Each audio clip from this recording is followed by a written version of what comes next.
Les orques ne sont pas seulement puissantes, elles sont intelligentes, organisées, stratégiques. Chaque orque fait partie d'un clan. Chaque clan a ses propres techniques de chasse.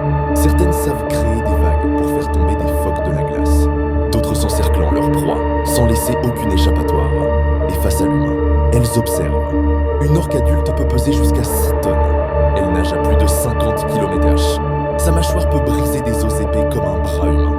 Un simple coup de queue suffirait à tuer instantanément un homme. On répète souvent, les orques n'attaquaient pas les humains. En réalité, elles n'en ont jamais eu besoin. Mais ces dernières années, quelque chose a changé. Des orques ont été observés en train de percuter des bateaux, détruire des gouvernails, neutraliser des embarcations entières. Ce n'est pas de la panique. Ce n'est pas un accident, c'est coordonné. Les scientifiques parlent de comportement culturel, un savoir qui se transmet, une idée qui se propage. Et si une orque décidait qu'un humain est une menace, une cible, il n'y aurait aucun moyen de fuite. Sous l'eau, l'orque voit tout, entend tout, anticipe tout.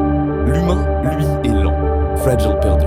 Les orques dominent les océans depuis des millions d'années. Aucun prédateur naturel, aucune peur. La seule raison pour laquelle elles ne nous chassent pas n'est pas la gentillesse, c'est le choix. Et quand un prédateur de 6 tonnes fait un choix, la mer se tait.